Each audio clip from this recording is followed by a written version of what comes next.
European union ਨੇ ਕਹਿੰਦੇ ਭਈ ਜੋ ਯੂਐਸ ਟ੍ਰੇਡ ਡੀਲ ਆ ਉਸ ਨੂੰ ਜਿਹੜਾ ਇੱਕ ਤਰ੍ਹਾਂ ਦੇ ਨਾਲ ਹਾਲਟ ਕਰ ਦਿੱਤਾ ਹੈ, ਰੋਕ ਦਿੱਤਾ ਹੈਗਾ ਆ ਗ੍ਰੀਨਲੈਂਡ ਦੇ ਟੈਰਿਫ ਥ੍ਰੈਟ ਤੋਂ ਬਾਅਦ। ਇੱਕ ਟੌਪ ਦੇ ਜਿਹੜੇ ਯੂਰਪੀਅਨ ਟ੍ਰੇਡ ਆਫੀਸ਼ੀਅਲਸ ਆ ਉਹਨਾਂ ਨੇ ਇਹ ਕਿਹਾ ਆ ਵੀ ਸਾਨੂੰ ਬੜੇ ਹੀ ਤਾਕਤਵਰ ਰਿਟੈਲੀਏਟਰੀ ਮੈਜਰਸ ਜੋ ਆ ਉਹ ਇੰਸਟਾਲ ਕਰਨੇ ਪੈਣੇ ਹੈਗੇ ਆ ਤਾਂ ਕਿ ਜਿਹੜਾ ਐਜ਼ ਉਹਨਾਂ ਨੇ ਮੈਂਸ਼ਨ ਕੀਤਾ ਵੀ ਯੂਰਪੀਅਨ ਯੂਨੀਅਨ ਟ੍ਰੇਡ ਵਜ਼ੂਕਾ ਤਾਂ ਕਿ ਟਰੰਪ ਹੁਣਾਂ ਨੂੰ ਜਿਹੜਾ ਜਵਾਬ ਆ ਉਹ ਦਿੱਤਾ ਜਾ ਸਕੇ।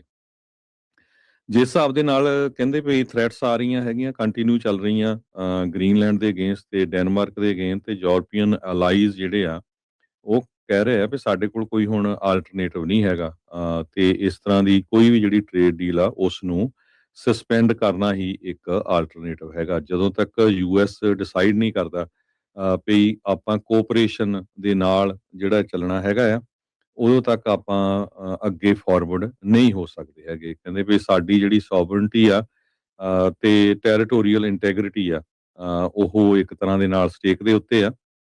ਉਹਨਾਂ ਨੇ ਕਿਹਾ ਵੀ business as usual is impossible.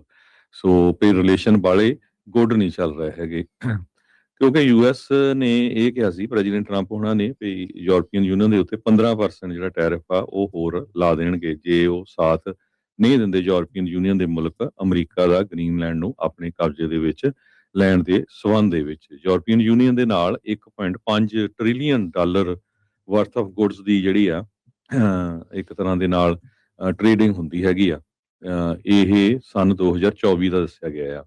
US 600 billion dollar ਦੀਆਂ ਗੁੱਡਸ ਇੰਪੋਰਟ ਕਰਦਾ ਹੈਗਾ ਆ ਹਰ ਸਾਲ।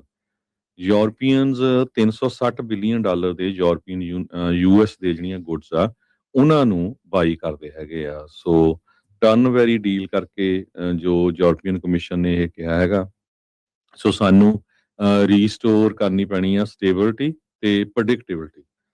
ਸੋ ਕਹਿੰਦੇ ਵੀ ਪੋਲਿਟਿਕਸ ਦੇ ਵਿੱਚ in business deal is a deal. ਇਹ ਬੌਂਡਰ ਲਿਓਨ ਜੋ ਆ ਉਹਨਾਂ ਨੇ ਵਰਲਡ ਇਕਨੋਮਿਕ ਫੋਰਮ ਜੋ ਡੈਵੋਸ ਦੇ ਵਿੱਚ ਹੋ ਰਹੀ ਹੈ ਸਵਿਟਜ਼ਰਲੈਂਡ ਦੇ ਵਿੱਚ ਉਹਦੇ ਵਿੱਚ ਉਹਨਾਂ ਨੇ ਇਹ ਦੱਸਿਆ ਹੈਗਾ। ਕਹਿੰਦੇ ਵੀ ਜਦੋਂ ਦੋਸਤ ਹੱਥ ਮਿਲਾਉਂਦੇ ਆ ਤੇ ਉਹਦਾ ਕੋਈ ਮਤਲਬ ਹੁੰਦਾ ਹੈਗਾ ਆ ਇਹ ਨਹੀਂ ਵੀ ਤੁਸੀਂ ਬਾਅਦ ਦੇ ਵਿੱਚ ਜਿਹੜਾ ਆ ਤੁਸੀਂ ਉਹਨਾਂ ਦੀ ਜਿਹੜਾ ਬਾਂਹ ਆ ਉਹ ਵੀ ਮਰੋੜੀ ਜਾਓ।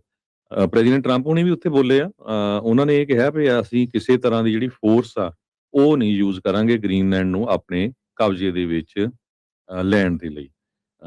ਤੇ ਉਹਨਾਂ ਨੇ ਜੋ 10% ਦੀ ਟੈਰਿਫ ਦੀ ਥ੍ਰੈਟ ਹੈਗੀ ਆ ਫਰਵਰੀ ਪਹਿਲੀ ਤੋਂ ਉਹਦੇ ਬਾਰੇ ਗੱਲਬਾਤ ਨਹੀਂ ਕੀਤੀ ਹੈਗੀ ਜੀ। ਜੀ ਬਿਲਕੁਲ। ਸੋ ਸੁੱਖ ਦਾ ਸਾਹ ਕਹਿ ਸਕਦੇ ਹਾਂ ਵੀ ਗ੍ਰੀਨਲੈਂਡ ਵਾਲਿਆਂ ਨੂੰ ਇਸ ਐਂਗਲ ਤੋਂ ਜ਼ਰੂਰ ਮਿਲਿਆ ਹੋਊਗਾ ਵੀ ਭਾਈ ਇਹਨਾਂ ਨੇ ਮਿਲਟਰੀ ਫੋਰਸ ਜਿਹੜੀ ਉਹ ਨਹੀਂ ਵਰਤਣੀ ਹੈਗੀ। ਉਹਦੇ ਵਿੱਚ ਜਿਹੜਾ ਹਰਜੋਤ ਸਿੰਘ ਜੀ ਕੱਲ ਦੀ ਜਿਹੜੀ ਮਾਰਕ ਕਾਰਨੀ ਦੀ ਸਪੀਚ ਆ ਉਹਨੇ ਵੀ ਕਿਤੇ ਨਾ ਕਿਤੇ ਪਲੜੇ ਆ ਉਹ ਥੋੜੇ ਜਿਹੇ ਚੇਂਜ ਕੀਤੇ ਆ। ਬੜੀ ਉਸਨੇ ਧਮਾਕੇਦਾਰ ਇੱਕ ਹਿਸਾਬ ਦੇ ਨਾਲ ਸਪੀਚ ਜਿਹੜੀ ਮਾਰਕ ਕਾਰਨੀ ਹੋਣਾ ਨੇ ਦਿੱਤੀ। ਉਹਨਾਂ ਨੇ ਅਮਰੀਕਾ ਦਾ ਨਾਂ ਲਏ ਬਗੈਰ ਹੀ ਇੱਕ ਹਿਸਾਬ ਦੇ ਨਾਲ ਕਿਹਾ ਵੀ ਇਹ ਜਿਹੜੀਆਂ ਜ਼ਿੰਮੇਵਾਰੀਆਂ ਅਮਰੀਕਾ ਦੇ ਸਿਰ ਤੇ ਉੱਤੇ ਸੀਗੀਆਂ ਵੀ ਉਹ ਹੁਣ ਪੂਰੀਆਂ ਨਹੀਂ ਕਰ ਰਿਹਾ ਤੇ ਜਿਹੜੇ ਟੈਰਿਫਸ ਆ ਤੇ ਇਸ ਤਰੀਕੇ ਦੇ ਇਕਨੋਮਿਕ ਜਿਹੜੀਆਂ ਚੀਜ਼ਾਂ ਆ ਉਸ ਨੂੰ ਪਿਆਦਾ ਬਣਾ ਕੇ ਮੁਲਕਾਂ ਦੇ ਉਲਟ ਵਰਤ ਰਿਹਾ ਆ। ਤੇ ਉਹਨਾਂ ਨੇ ਮਿਡਲ ਪਾਵਰਸ ਆ ਮਿਡਲ ਕੰਟਰੀਜ਼ ਜਿਹੜੀਆਂ ਆ ਜਾਣੀ ਕਿ ਜਿਹੜੀਆਂ ਅਜੇ ਪੂਰੀ ਤਰ੍ਹਾਂ ਇੱਦਾਂ ਇਕਨੋਮਿਕਲੀ ਪੂਰੀਆਂ ਡਿਵੈਲਪਡ ਨਹੀਂ ਆ ਦੂਜਿਆਂ ਦੇ ਉੱਤੇ ਡਿਪੈਂਡੈਂਟ ਆ ਵੀ ਕਹਿੰਦੇ ਵੀ ਸਾਨੂੰ ਆਪਸ ਦੇ ਵਿੱਚ ਵਧੀਆ ਜਿਹੜਾ ਉਹ ਕੰਮ ਕਰਨਾ ਪੈਣਾ ਆ। ਓਵਰਆਲ ਜੇ ਦੇਖਿਆ ਜਾਵੇ ਅਮਰੀਕਾ ਦੇ ਵਿੱਚ ਬਾਈ ਪਾਰਟੀਜ਼ਨ ਸਪੋਰਟ ਸੀਗੀ ਇਸ ਚੀਜ਼ ਦੇ ਲਈ ਵੀ ਗ੍ਰੀਨਲੈਂਡ ਦੇ ਉੱਤੇ ਹਮਲਾ ਨਾ ਕੀਤਾ ਜਾਵੇ। ਉਸ ਦੀ ਜਿਹੜੀ ਪ੍ਰਭੂ ਸੱਤਾ ਆ ਉਸ ਦਾ ਸਨਮਾਨ ਜਿਹੜਾ ਉਹ ਰੱਖਿਆ ਜਾਵੇ। ਇੱਕ ਵਫਦ ਵੀ ਡੈਨਮਾਰਕ ਵਾਲਿਆਂ ਨੂੰ ਕੋਪਨਹੇਗਨ ਦੇ ਵਿੱਚ ਪਿਛਲੇ ਹਫ਼ਤੇ 'ਚ ਮਿਲਿਆ ਸੀਗਾ।